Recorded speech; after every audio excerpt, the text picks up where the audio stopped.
तथागत गौतम बुद्ध, भारतरत्न, भारत विभूषण, संस्कृत पंडित, महामानव डॉक्टर बाबासाहेब आंबेडकर यांच्या 135व्या जयंतीनिमित्त या ठिकाणी मी अभिवादन करून आजच्या कार्यक्रमासाठी उपस्थित या ग्रामचे प्रथम नागरिक सरपंच भालेराव साहेब, आमचे दुसरे मित्र नवनिर्वाचित जिल्हा परिषद सदस्य तथा समितीवर सदस्य असणारे, लवकरच त्यांना सभापती पद सुद्धा बहाल होणार आहे अशी माझे शेजारी आणि माझे मित्रवर्य संदीप भाऊ ढगे, या ठिकाणी उपस्थित असणारे गौतम दादा, माझे गुरुवर्य श्री श्रीकांत हिवाळे सर, समस्त या व्यासपीठावर मान्यवर, मिलिंद कांबळे सर, सर्व गावकरी, उपासक उपासिका. खरं तर मी दिलेल्या वेळामध्ये आलो, क्षमा असावी. मी 11:30ला पोहोचलो. 2 वाजता पेपर आहे आणि सध्या परीक्षेची गडबड सुरू असल्यामुळे किती वेळ बोलू शकेल माहीत नाही. पण या खुजडा ग्रामीण भागामध्ये 135वी जयंती डॉक्टर बाबासाहेब आंबेडकर यांची साजरी करत असताना सर्वप्रथम गावकऱ्यांचं मी अभिनंदन करतो. खरं तर 135 वर्षाच्या कालखंडामध्ये डॉक्टर बाबासाहेब आंबेडकरांचा जयंती महोत्सव हा संबंध जगात भारतापुरता राहिला नसून तो संबंध विश्वामध्ये साजरा होत आहे. ही तुमच्या आमच्यासाठी अभिमानाची, स्वाभिमानाची आणि एक स्वाभिमान असणारी बाब आहे. म्हणून मी या ठिकाणी परत बाबासाहेबांच्या नतमस्तक होतो आणि हा आपला स्वाभिमान समुद्रा पलीकडे गेला त्याबद्दल हे आपल्यासाठी सर्वांसाठी अभिमान असणार आहे. 135 वर्षातला हा झळकणारा हिरा डॉक्टर बाबासाहेब आंबेडकर होते. खरं तर रामजी आंबेडकरांनी ह्या 14व्या रत्नाला 14 एप्रिल रोजी आणि 14 तळ्याचं पाणी या सर्व त्रिसंगम असणाऱ्या गोष्टी दिवशी हा जो खरा सूर्य आहे, उगवणारा सूर्य आहे, तो आजही आपल्याला या देशामध्ये नव्हे तो संबंध जगामध्ये प्रकाश देत आहे. याचा तुम्हाला आम्हाला स्वाभिमान असणं स्वाभाविकच आहे. आपण बघतो की जेव्हा लहानपण असतं आणि या लहानपणी जेव्हा मायेची ऊब असते, जेव्हा आई आपल्या पाठीशी खंबीरपणे उभी असते आणि आई जेव्हा आपल्याला बाळकडू धडे देत असते, म्हणजे आपण असं म्हणतो की पहिली गुरु आपली आई असते, दुसरी गुरु शिक्षक असतात. आणि जेव्हा ही पहिली गुरु आई असताना आपल्याला ही धडे देत असते, परंतु 1891 ते 1956 या कालखंडातल्या 65 वर्षामध्ये डॉक्टर बाबासाहेब आंबेडकरांचं आईत्व जे काय छत्र आहे ते की 5व्या वर्षी हरवलं आणि डॉक्टर बाबासाहेब आंबेडकर एक प्रकारे पोरके झाले. हे पोरकेपणा होत असताना रामजी ना त्यांच्या वडील या धारण नात्याने सांभाळ असताना तेही कामानिमित्त बाहेर पडायचे, पण त्यांच्या बहिणींनी, रामजींच्या बहिणींनी त्यांचा म्हणजे आत्यानं सांभाळा केला. त्याही दिव्यांग होत्या, परंतु त्या दिव्यांग असताना देखील त्यांनी आईप्रमाणे त्यांना माया दिली. परंतु छत्र जरी हरवलं असेल तर हे छत्र हरवलं असताना त्यांनी कुठल्याही गोष्टीचा विचार न करता आपल्या आईचं स्वप्न पूर्ण करण्यासाठी त्यांनी सर्वस्व त्याग करून, ही जडणघडण होती, हे संघर्ष होता. आणि या संघर्षाच्या काळामध्ये जेव्हा त्यांना पुढे जायचं होतं तेव्हा कुठल्या बाबीचा आणि कुठल्या गोष्टीचा विचार न करता डॉक्टर बाबासाहेब आंबेडकरांनी आपला संघर्ष अशाही काळात चालू ठेवला. आणि आईचं छत्र हरवलं असताना देखील त्या छत्राची उणीव भासू न देता या देशाचं भलं करायचं आहे, या देशात संविधान निर्माण करायचं आहे, या देशात असणाऱ्या घडामोडी, या देशात असणारी समाजात जी दरी निर्माण झाली होती, अस्पृश्यता निर्माण झाली होती, ती आपल्याला मोठ्या प्रमाणात दूर करायची आहे असं त्यांचं स्वप्न होतं. आणि त्या स्वप्नाची पूर्तता करत असताना त्यांनी मागं पुढं पाहिलं नाही. सर्वात म्हणजे आपण जर असं पाहिलं की जेव्हा आपण कुराणाचा विचार करतो, कुराण म्हणतो की मुसलमान व्हा, ख्रिश्चन म्हणतो, बायबल म्हणतो ख्रिश्चन व्हा, भगवद्गीता म्हणते हिंदू धर्म स्वीकारा किंवा हिंदू व्हा, परंतु डॉक्टर बाबासाहेब आंबेडकरांचं संविधान सांगतं फक्त माणूस व्हा. आणि हे माणूस होत असताना डॉक्टर बाबासाहेब आंबेडकर कुठल्याच जातीचा विचार केला नाही. आम्ही जसं म्हणतो की 2 वर्ष 11 महिने 18 दिवस या संविधानाला लागले, त्याचे ते अध्यक्ष, त्या मसुदा समितीचे अध्यक्ष राहिले. आणि तेव्हा जेव्हा त्यांना हे संविधान तयार केलं, या संविधानाची निर्मिती करत असताना त्यांनी संबंध निरभ्र आकाशाखाली राहणाऱ्या लोकांचा विचार केला, जनतेचा विचार केला. साळी, कोळी, माळी, वंजारी, वडर, घिसाळी, केकाडी यांचा कोणा असा कुठलाही विचार भेदभाव न ठेवता ही संबंध लेकरं माझ्याकडे, ही माझी लेकरं आहेत. म्हणजे 130 कोटी जनता आपण जी भारत देशामध्ये म्हणतो ती जनता माझी आहे असं त्यांनी करून संविधान लिहिलं. आणि ते संविधान कोणा एका जाती धर्मासाठी नव्हतं, हे विसरता कामा नये. परंतु आपण त्या संविधानाचं वेगवेगळं विश्लेषण केलं जातं. डॉक्टर बाबासाहेब आंबेडकर जयंती म्हणजे एका विशिष्ट लोकांसाठी आहे, ती दुसऱ्यांसाठी नाही, त्यांचे विचार दुसऱ्यांसाठी नाहीत, ते विचार फक्त काही मोजक्या लोकांसाठी आहेत असं आपण सातत्याने म्हणतो. परंतु मी तुम्हाला सांगतो की मी ज्या विचारात वावरलो, जे विचार माझ्या मनात आले, ज्या विचाराने मी लहानपणापासून प्रभावित झालो, ते फक्त आणि फक्त डॉक्टर बाबासाहेब आंबेडकर यांच्या विचारामुळेच. आणि त्याचं उदाहरण माझे हिवाळे सर, श्रीकांत हिवाळे सर माझे गुरुवर्य आहेत. ते मला ते 5वी ते 10वी पर्यंत शिकवायला होतं. त्यांनी मला सर्व जडणघडण सांगितली. त्यांनी काय जातीभेद असतो तो नष्ट केला. आता तुम्हाला वाटले जोशी आहे, आता जोशी पार्टी आली ती माझी चूक आहे काय? आता तुम्ही म्हणजे पार्टी बदला तर बदलतो पार्टी तुमच्यासाठी, मला काय अडचण नाही. कारण बाबासाहेबांनी पहिल्यांदा सांगितलं की माणूस म्हणून जगा, आणि ते माणूस म्हणून मला जगण्याचा अधिकार आहे आणि मी माणूस म्हणून सर्वांमध्ये येण्यास तयार आहे. म्हणून आम्ही सांगत असताना सांगत असतो व्याख्यानामध्ये, कोणी कोणाचे सगळे माणसंच आहे. आणि खरंच डॉक्टर बाबासाहेब आंबेडकर यासाठी धर्म स्वीकारला नाही, त्यांनी प्रत्येक धर्मामध्ये जाऊन बघितलं, प्रत्येक धर्मात जाऊन बघितलं. परंतु प्रत्येक धर्मामध्ये जात असताना सर्व धर्मामध्ये एकच सांगितलं जाईल की आमचे आचार विचार, आमचा धर्म तुम्हाला पाळावा लागेल. आणि हे बाबासाहेबांना कदापि पटलं नाही. बाबासाहेब म्हणले हे शक्य नाही. बाबासाहेबांनी प्रत्येक धर्मात जाऊन विचार केला, प्रत्येक धर्मासोबत चर्चा केली, प्रत्येक धर्माला समजून सांगितलं की तुमचा धर्म धर्म धर्म धर्म करून तुम्ही एका विशिष्ट याच्यामध्ये ढाच्यामध्ये बांधताल आणि हे चालणार नाही. मानव म्हणून आणि माणूस म्हणून जगण्याचा अधिकार असेल तर मी धर्म स्वीकारायला तयार आहे. परंतु कोणी स्वीकारलं नाही. आणि डॉक्टर बाबासाहेब आंबेडकरांनी कुठल्याच धर्माचा विचार न करता संविधानामधून सांगितलं की फक्त माणूस व्हा, आणि माणूस धर्म फक्त संविधानात सांगितलेला आहे. लक्षात घ्या. आता न्यूयॉर्क मध्ये आपण जो विचार केला, न्यूयॉर्क हा 14 एप्रिल डॉक्टर बाबासाहेब आंबेडकर दिवस म्हणून साजरा केला जातो न्यूयॉर्कमध्ये. विचार करा, आपण 14 एप्रिल जयंती म्हणून साजरी करतो आणि न्यूयॉर्कमध्ये 14 एप्रिल हा दिवस जागतिक डॉक्टर बाबासाहेब आंबेडकर जागतिक दिवस म्हणून साजरा केला जातो.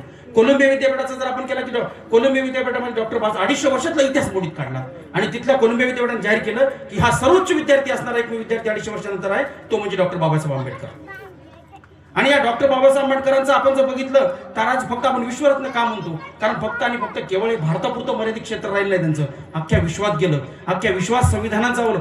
आज आपण जेव्हा लॉकडाऊन लागलं, तुम्हाला माहिती असेल लॉकडाऊन लागल्यानंतर एका सेकंदात देश बंद करावा लागला. तो देश कशाच्या बेसवर बंद करता आला माहिती तुम्हाला माहित असेल. तुम्हाला वाटलं पंतप्रधानांनी घोषणा केली आणि आपला देश बंद होऊन गेला, असं वाटलं असेल. स्वाभाविक आहे. पंतप्रधान म्हणले की लॉकडाऊन लागलं, 8 दिवस, पहिल्यांदा 8 दिवस लॉकडाऊन दिलं, नंतर 15 दिवस, नंतर वाढत गेलं. परंतु हे फक्त आणि फक्त संविधानामुळे शक्य झालं. तो अधिकार संविधानाने प्राप्त करून दिला आणि म्हणून देश सुरक्षित होता. आजही ती छत्रछाया डॉक्टर बाबासाहेब आंबेडकरांची कायमची आहे. बाबासाहेबांना जे आपल्याला आचार विचार दिले, जे संविधान दिलं, त्या संविधानामुळे आपण आज या ठिकाणी थांबतोय. त्या संविधानामुळे आज आपण सावलीखाली बसलो. आज त्यांनी प्रकाशात, त्या सूर्यप्रकाशामध्ये, त्या उन्हामध्ये, आपण ज्याला उन्हाळा म्हणतो त्या तशा तळपत त्या उन्हाळ्यामध्ये स्वतः झळा झेलल्या, स्वतःसाठी कुठलाही विचार केला नाही, त्याग केला. आणि हा त्याग करून डॉक्टर बाबासाहेब आंबेडकर तुम्हाला आम्हाला सावली दिली आणि त्या सावलीमध्ये आपण श्वास घेत आहोत. आज या संविधानाला अधिकार दिल्या म्हणून आज मी त्या एका कॉलेजला प्राचार्य आहे, मी एका लोकपत्रामध्ये संपादक आहे. आज सर्व आरक्षण जे दिले ते डॉक्टर बाबासाहेब आंबेडकरांनी दिले. परत आरक्षणामध्ये बदल झालेत, कमी अधिक होत असतील, तो विषय नाही. पण बाबासाहेबांनी जेव्हा विचार केला तेव्हा प्रत्येक तळागाळातल्या, प्रत्येक स्तरातल्या माणसाला आरक्षण मिळालं पाहिजे आणि प्रत्येक बंधू भगिनींना सन्मानाची न्याय वागणूक मिळाली पाहिजे. हे डॉक्टर बाबासाहेब आंबेडकर स्वप्न होतं आणि त्या स्वप्नाची पूर्तता आम्ही केली पाहिजे. त्या स्वप्नाचे विचार आम्ही पुढे नेले पाहिजेत. आणि जेव्हा जेव्हा बाबासाहेबांना असं वाटलं की माझे विचार पुढे गेले पाहिजेत, म्हणूनच 135व्या वर्षी सुद्धा ही जयंती एवढ्या थाटात साजरी होती. हे जगातलं एकमेव उदाहरण असेल जिथं 15 दिवस सारखी जयंती चालते. 14 एप्रिल ते 30 एप्रिल पर्यंत साधारणतः जयंती साजरी केली जाते. बाकी आपण जयंती बघितलं तर 1 दिवसाचा उत्सव असतो, परंतु आपण 15 दिवस गावोगावाच्या तळातळात करतो. याचा अर्थ असा आहे की डॉक्टर बाबासाहेब आंबेडकरांचे झळा संबंध 65 वर्षाच्या आयुष्यात झेलल्या, त्या झळेचं हे खऱ्या अर्थानं फलित आहे आणि ते फलित तुम्हाला आम्हाला मिळालं नाही. म्हणून कोणी म्हणतं की बाबा हा जातीचा, तो त्या जातीचा, तो त्या जातीचं आपण वर्णभेद करू नये. हे जातीचं वर्णभेद करतो. पण मला एक गोष्ट सांगा, रक्त सगळ्यांचं सारखं आहे की नाव का? तो आमचं तुमचं निळं आहे, आमचं भगवं आहे, किंवा कोणाचं अजून की हिरवं आहे, असं काय आहे का? सांगा. रक्त सर्वांचं सारखंच आहे. मग जातीभेद कशाला? आणि जेव्हा काय होतं तेव्हा कोणाचं रक्त दिलं चालतंय का तुम्हाला? आम्ही म्हणतो रक्त चालतंय का? मला द्वेष करायला सुरुवात झाली, मध्ये माझा द्वेष व्हायला लागला. मला सांगायला लागले की तुम्ही बाबा डॉक्टर बाबासाहेब आंबेडकरच्या जयंतीला जाता, तुम्ही व्याख्यान देता, हे तुमचं बरोबर नाही, त्यांच्या घरी जाऊन जेवण करता तुम्ही, हे आम्हाला आमच्या समाजाला परवडणार नाही. म्हणजे समाज गेला उडत. ज्या डॉक्टर बाबासाहेब आंबेडकरांमुळे माझे विचार माझ्या मनात आले आणि ते लहानपणापासून आले. मी काय भाषणं द्यावी म्हणून देत नाही, मी मुळात भाषणं देतो. ते लहानपणापासूनच मी त्यांच्या विचारांना चढलेलो. ना 10वी 12वी, ना कोणी म्हणते ग्रॅज्युएशन नंतर ते अभ्यास केला असेल, कोणी म्हणाल नंतर इतिहास वाचला असेल. नाही, मी डॉक्टर बाबासाहेब आंबेडकरांना पहिल्यापासून मानतो. त्याचं कारण नाही इथे हिवाळे सर असलेलं आहे. मी परत उदाहरण देतो. मला रावळे सर मला 1ली ते 5वी पर्यंत शिकवायला होते. त्याच्यानंतर त्यांनी मला स्टेज डेअरिंग दिलं. त्यांनी मला माझ्या गरीब परिस्थितीमध्ये मला पुढे आणलं. त्याच्यानंतर मला हिवाळे सरांनी माझी परिस्थिती नसताना मला फ्रीमध्ये ट्युशन घेऊन मला बाळकडू, हे शिक्षणाची बाळकडू दिली. मग मला सांगा, मला दोन्ही शिक्षक तेच होते. मग त्या शिक्षकांनी मला स्टेज दिलं, त्या शिक्षकांनी मला आज एका क्लासवर अधिकारी पदावर नेऊन बसवलं, त्या शिक्षकांनी मला सर्वीकडे आज माझं समाज मनामध्ये एक नाव कमवलं. ते केवळ आणि केवळ 2 शिक्षकांमुळे झाले असेल तर ती बाबासाहेबांचे विचार नसावेत असं तुम्हाला वाटते का? नाही. मग ते विचार माझ्यामध्ये प्रेरित झाले असतील, त्या विचार माझ्यासारखा एखादा व्यक्ती हा प्रेरित झाला असेल तर निश्चित पद्धतीने मला वाटतं की डॉक्टर बाबासाहेब आंबेडकरांचे विचार हे सर्वांसाठी प्रेरणादायी आहेत. निव्वळ जयंती करण्यासाठी किंवा त्यांची जयंती साजरी करावी, हा जयंती महोत्सव हा पार पडावा आणि त्याच्यानंतर त्यांचे विचार आत्मसात करू नये असं व्हायला नको. या सूर्याने, या ज्ञान सूर्याने अखंड देशाला स्वातंत्र्य दिलं. पहिल्या देशाचे पहिले कायदा मंत्री म्हणून त्यांनी पदभार स्वीकारला. मजूर आपण जर बघतो तो मजूर, आता आम्ही 8 तास काम करतो, हे कोणी दिलं 8 तास काम करण्याचं? कोणी दिलं हे काम करण्याचं? हे का राजकीय लोकांनी दिले? नाही, हे डॉक्टर बाबासाहेब आंबेडकरांनी दिले. 12-12, 16-16 तास काम होते, ते 8 तास दिलं. म्हणून आता 1 मे कामगार दिन आहे. प्रत्येक गोष्ट डॉक्टर बाबासाहेब आंबेडकर शिस्त पद्धतीने लावून गेले. हा काळ कसा असेल विचार करा. त्यांचे बाळकडू काय असतील आज विचार केला तर त्या बाळकडूच्या बाबतीमध्ये आता आम्ही काय करतो, आजकाल आमच्या घरात जन्मावेत कधी शेजारच्या, इथं नको. डॉक्टर बाबासाहेब आंबेडकर जन्म शेजारच्या घरात, आमच्या नको. शिवाजी महाराज जन्म शेजारच्या घरात जन्म आहेत, आमच्या नको. का? त्याचं कारण आहे की आम्हाला संघर्ष नकोय. आम्हाला हे पाहायचं नाहीये, बाबासाहेबांचे विचार आम्हाला समोर न्यायचे नाहीये. आम्हाला असं वाटतं की प्रत्येकाच्या मनामध्ये, ध्यानामध्ये, प्रत्येकाच्या तन मनामध्ये हे विचार रुजवण्याचं ताकद ही तुमच्यामध्ये आहे. आज आम्ही आज जिवंत आहोत ते फक्त आणि फक्त त्यांच्यामुळे. या निरभ्र आकाशाकडे जी आपण बसलेलो आहोत. मला एकाने विचारलं की हे नीळ काय म्हणले, नीळ लावतात. मी म्हणणार नीळ काय घेऊन बसला, आकाश नीळ आहे, त्याच्या खाली तुम्ही हे तू निळीचं कुठे घेऊन बसला? नीळ एक दिवस लावतील, पण आपल्या निरभ्र आकाशाकडे बसणारे डॉक्टर बाबासाहेब आंबेडकर संविधान दिलं, हे कुठं विसरलास तू? आणि म्हणून हे करत असताना आपल्या मुलांना सुद्धा आपण चांगले धडे दिले पाहिजे, त्यांचे विचार आपण प्रेरित केले पाहिजे. आज आपण जर बघितलं तर आता मी माफी मागतो गर्भवती माता भगिनींना, माफी मागतो की ते काय करतात, जेव्हा हे विचार येतात, जेव्हा डॉक्टर बाबासाहेब आंबेडकर आपल्या समोर आणायचे असतात किंवा अनेक विचार लोकांना सांगत असतो मी की तेव्हा सास भी कभी बहू थी, बहू भी कभी सास थी, तेरे इश्क में हम जीना चाहते हैं, असे पिक्चर बघतात, अशा गोष्टी बघतात. कसं पोरग जन्मलं, पोरग तसंच जन्मते. ते म्हणते सास भी कभी बहू थी, तू चल बाहेर वय घराच्या, तूच म्हणली ना सास भी कभी बहू थी, बहू भी कभी सास थी. श्वासच घ्यायला लावत नाही, ती आधीच घरून टाकते आपल्याला. त्याच्यापेक्षा माझी विनंती आहे, जेव्हा जेव्हा आपल्याला असं वाटेल स्त्री भगिनींना, तर तेव्हा फक्त डॉक्टर बाबासाहेब आंबेडकरांचा फोटो समोर ठेवा. तेच विचार आत्मसात झाल्याशिवाय राहणार नाही, याची मी तुम्हाला हमी देतो. ते ईश्वर आहे नाही मला माहित नाही. यू कॅन विन सांगतो, शिवखेरा सांगतो की विचार प्रबुद्ध करा, विचार निर्मळ ठेवा, शुद्ध विचार ठेवा. शुद्ध विजया पोटी फळे रसामुळे मोठी. शुद्ध विचार ठेवले, शुद्ध आचरण ठेवलं तर निश्चित पद्धतीने होतं. लोक म्हणतात हे सगळं अंधश्रद्धा आहे, आम्ही पण म्हणतो अंधश्रद्धा, आम्ही मानत नाही. आम्ही सकारात्मक विचार करतो. आम्हाला माहित नाही, यू कॅन विन म्हणतो, शिवखेरा म्हणतो की सकारात्मक विचार आपण जगासमोर ठेवले पाहिजे, आपण सकारात्मक राहिले पाहिजे. ते डॉक्टर बाबासाहेब आंबेडकर सकारात्मक विचार ठेवले. त्यांना कशी काय गरज होती हो मला सांगा? तुमचे आमचा संघर्ष करून त्यांना एवढ्या या रखरखत्या उन्हामध्ये किंवा उन्हाळा पावसाळा नव्हता. जेव्हा डॉक्टर बाबासाहेब आंबेडकरांचं 5-5.5 वर्षी छत्र हरवलं, त्यांची आई त्यांना सोडून गेली, तेव्हा त्यांना वाटलं नाही का की मला सुद्धा हे काही करायचं नाही, मला सुद्धा शिक्षण शिकायचं, मला एक चांगली गव्हर्नमेंट नोकरी, सरकारी नोकरी मिळाली पाहिजे. पण त्यांना ही दरी दिसली, त्यांना या देशातली दरी दिसली, या राज्यातली दरी दिसली, गोरगरीब लोक दिसले, अस्पृश्यता दिसली. आणि ही सर्व नष्ट करण्यासाठी त्यांनी जो निर्मळ विचार मनात आणला, त्यांनी सर्व स्वतःचं आयुष्य समर्पित केलं. ते फक्त तुम्हासाठी नव्हे तर अख्ख्या देशासाठी समर्पित केलं. आणि मग हे देशासाठीच आयुष्य समर्पित केलं असेल तर तुमचं आमचं काम नव्हे का? की डॉक्टर बाबासाहेब आंबेडकरांचे विचार हे आपल्या मनामध्ये, आपल्या प्रत्येकाच्या घराघरामध्ये असले पाहिजेत. प्रत्येकांना हे विचार दिले गेले पाहिजेत. त्यांचं स्वप्न साकारती झाली पाहिजे. मुळे युग आपण शिका संघटित व संघर्ष करा, हे जे ब्रीद वाक्यांना आपण जे आज पक्षाला गेलो, ज्या संघर्षाच्या काळामध्ये जे आपल्याला विचार दिले गेले, जे आपण आज विचार करतो, मुळे युग आपण शिक्षण शिका, मला सांगा ती कुठे गेली सगळी आपली गोष्ट? आपण का शिकत नाही? आपल्याला शिक्षण गेलं पाहिजे. मुळात डॉक्टर बाबासाहेब आंबेडकरांनी ज्या ज्या आपल्याला योजना आणून दिल्या, आज आपण बघतो शिष्यवृत्ती सारखी योजना मुलांना दिली जातात. मी कॉलेजचा प्राचार्य म्हणून सांगत असताना सांगतो, एवढी मोठी योजना दिलेली आहे. एवढ्या मोठ्या योजनेमध्ये आज आपलं सगळं शिक्षण होऊन जातं.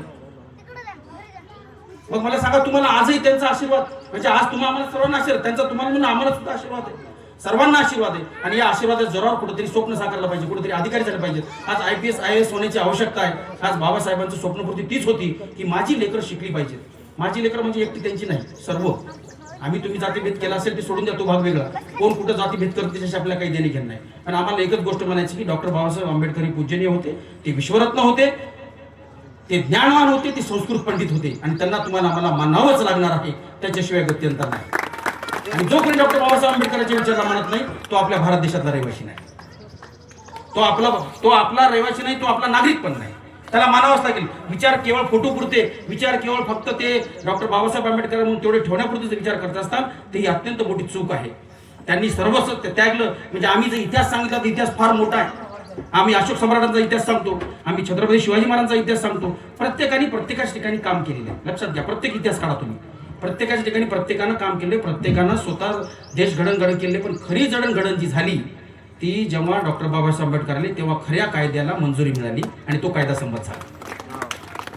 त्यांनी त्यांचं काम केले त्या काळामध्ये, पण त्यांच्या पुढच्या कामामध्ये जे खरा कालखंड चालला, पुढे जो कायदा संमत झाला, जो कायदा अंमलात आणण्याचा प्रयत्न केला, ज्याला विरोध झाला, तो विरोध सर्वात धुडकारून डॉक्टर बाबासाहेब आंबेडकरांनी संविधान लिहिलं, जी घटना लिहिली ती तुम्हासाठी अजरामर पद्धतीने राहणार आहे. जोपर्यंत सूर्यचंद्र आहे असं म्हणतात, जोपर्यंत चंद्रसूर्य आहे तोपर्यंत डॉक्टर बाबासाहेब आंबेडकरांची विचार राहणार. पण मी याच्या उलट म्हणेन, जोपर्यंत डॉक्टर बाबासाहेब आंबेडकरांची विचार, जोपर्यंत संविधान आहे तोपर्यंत चंद्रसूर्य असेल.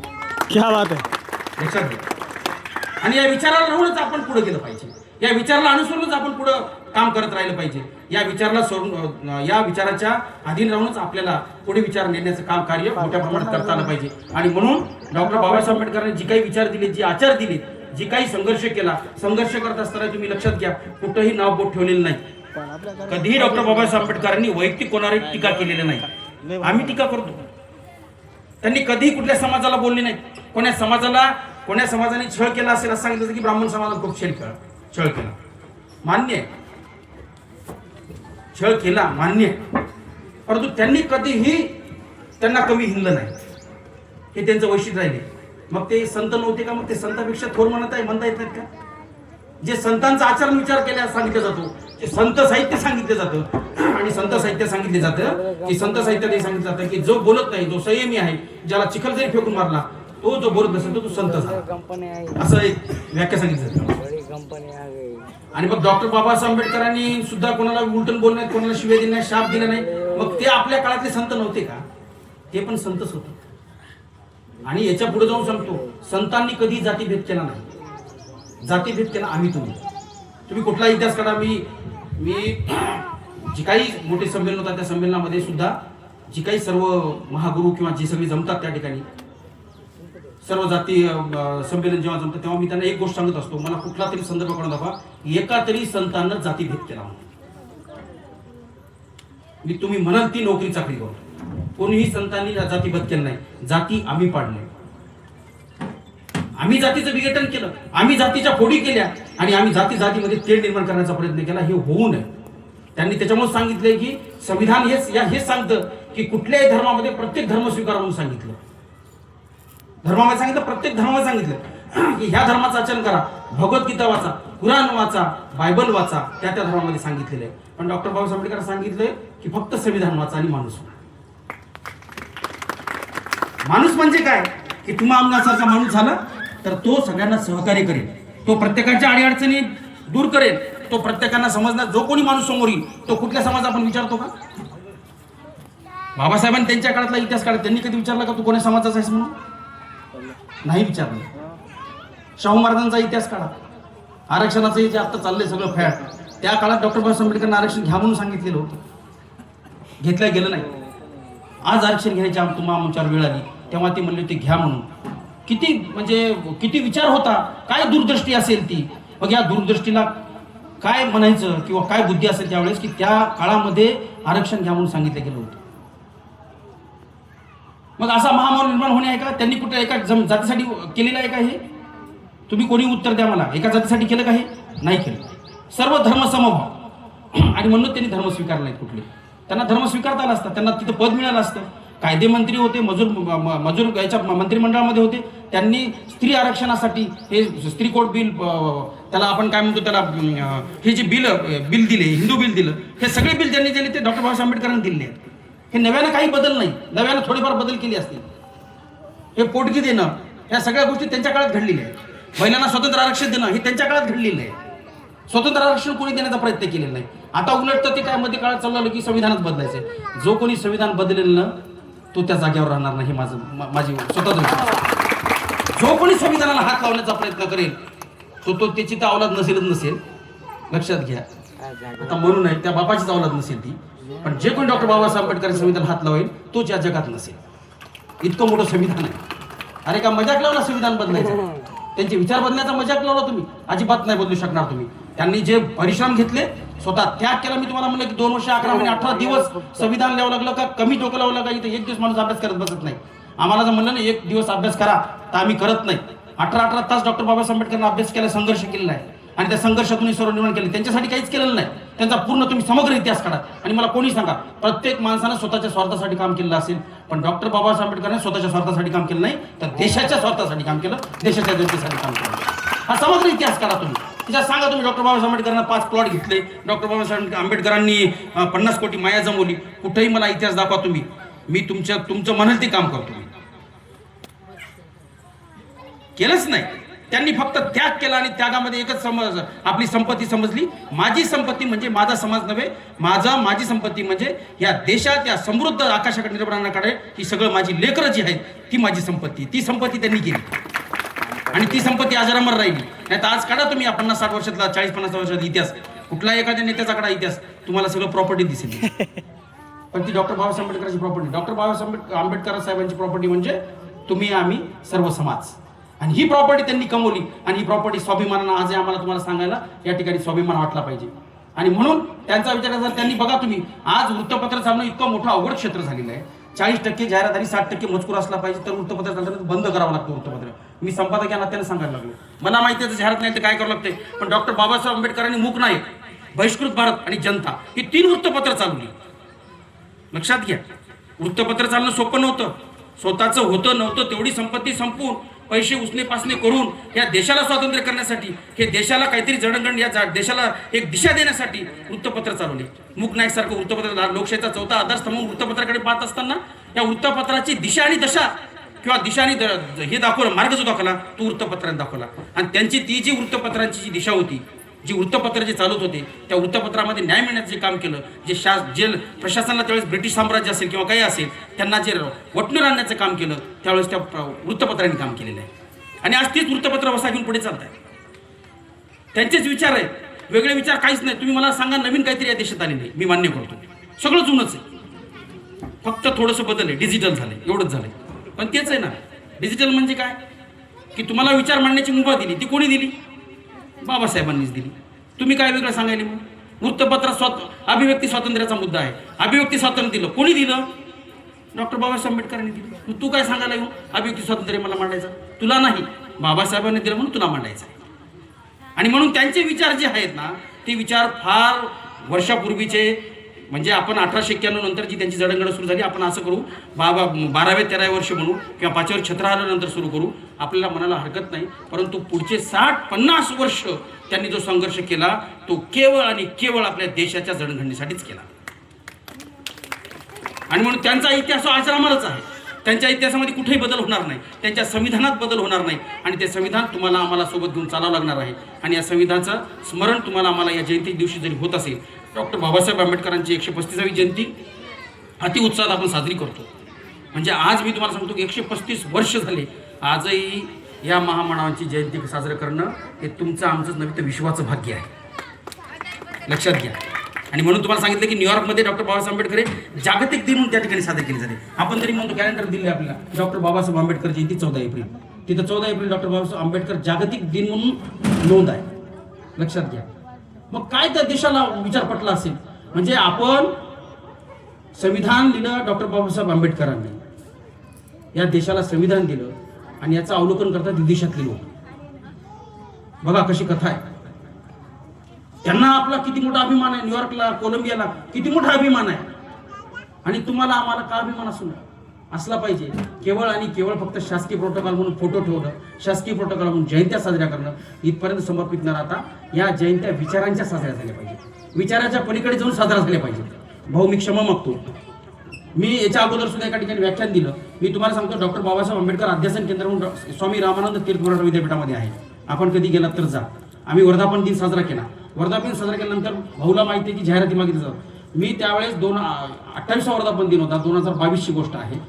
18 मध्ये रावळे सर सांगतील, सर तुम्हाला सांगितलं पण असेल. तर मी प्रत्येक जाहिरातीचे पैसे घेतले आणि जवळपास 70,000ची पुस्तक डॉक्टर बाबासाहेब आंबेडकर विद्यापीठ अध्यसन केंद्राला दिली. मी म्हणजे जाहिरातीमधून दिली. त्याच्यानंतर माझ्याकडे मी 4 ऑटो लावले आणि 700 पुस्तकं जमा केली. तेही पुस्तक मी अध्यसन केंद्रामध्ये कुलगुरू, SP, कलेक्टर सगळे होते त्यांच्यासमोर दिलं.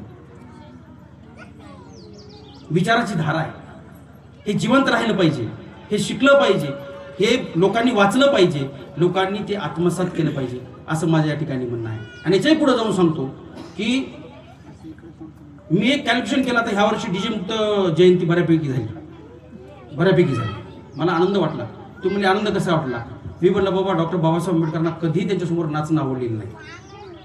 त्यांचे विचार आत्मसात करणं आता हे चांगलं व्यासपीठ आहे. इथं तुमचे आमचे विचार सगळ्या लोकांमध्ये जाणार आहेत, विचार पेरले जाणार आहेत. तिथं नाचून काय होणार आहे? कपडे काढून फेकतात. मला पुन्हा येऊ दे नका बरं, या खुजड्यामध्ये पुन्हा बोलू नका. मला काही अडचण नाही आपल्याला. नाही बोललं तरी चालते आपल्याला. बोलून जाताना मी एक वाक्य बोलून जाणार, नाही बोललं तरी चालते, मला काही राग नाही. कारण मला एवढी बाबासाहेबांनी ताकद दिली की मला भीतीच राहिली नाही कशाची. कोणीच काही करू शकत नाही, मी असं समजून घेतलंय. मी अनेक लोकांना सर्वांना माहिती, मी न्याय दिले, जमिनी मिळवून दिल्यात वापस, प्रत्येकाच्या प्रॉपर्टी वापस मिळवून दिलेल्या आहेत. फक्त आणि फक्त त्यांच्या पत्रकारिते आणि त्यांच्या विचारांना पुढे गेलेले आहे. आणि मला भीतीच नाही. हे निळं वादळ आहे काय? सोपं वाटायला का तुम्हाला? मला म्हणले एक जण, भाऊ गाडीवर मी उगी आपलं ते जयंती दिवशी झेंडा लावला आपला निळा. हा मला एक जण म्हणे तुम्ही कशाला झेंडा लावला? म्हणजे येडा का म्हणलं काय? दंगा झाला तर आपली गाडी बाजूला काढतात मला, आपल्याला धक्का लागत नाही मला. छोटा झेंडा हो, किती बाबासाहेबांनी मोठं आपल्याला हे दिलंय बघा. विचार करा, छोट्या छोट्या गोष्टीवर जा तुम्ही, किती मोठं दिलंय. निळं वादळ आहे ते, येऊच नाही. अहो लहान्या बच्चूला आपल्या कोणी हात लावू शकत नाही. काय ताकद असेल विचार करा. लावते काय दादा? ताकद नाही कोणाची हात लावण्याची. आणि मला म्हणला बरं झालं बघ, मला सांगितलं मी बी झेंडा लावतो मला, त्याच्यामुळे ती झेंडा लावायची. कुठेही दंग्यात जाऊ द्या, गाडीला जर दिसला ना झेंडा, तुम्हाला सांगतो कोणाची हिंमत नाही. ते म्हणते याची गाडी आधी काढून घे, हे त्याचं दिसायला मारतेच आपल्याला. हो अवघडे म्हणले याच्या नादी लावून. म्हणजे काय बाबासाहेबांनी ताकद दिली हो, का आपण आत्मसात करत नाही?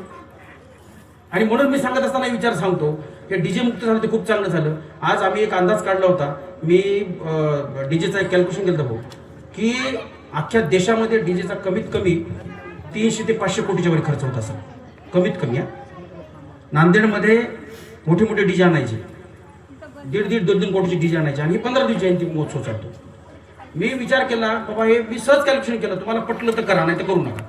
मी विचार केला बाबा, भारतामध्ये 400 ते 500 कोटी रुपयाच्या या जयंतीवरती डॉक्टर बाबासाहेब आंबेडकरांच्या विचारावरती खर्च करण्याऐवजी हे खर्च डीजेवर करायला लागले. तर त्याच्याऐवजी डीजेवर खर्च करण्याऐवजी त्यांनी जर जे काही आपली मुलं दत्तक आहेत त्या ठिकाणी डीजेचे पैसे जमा केले, एका जिल्ह्यामध्ये कमीत कमी 50 ते 30 कोटी रुपये जमा होतात.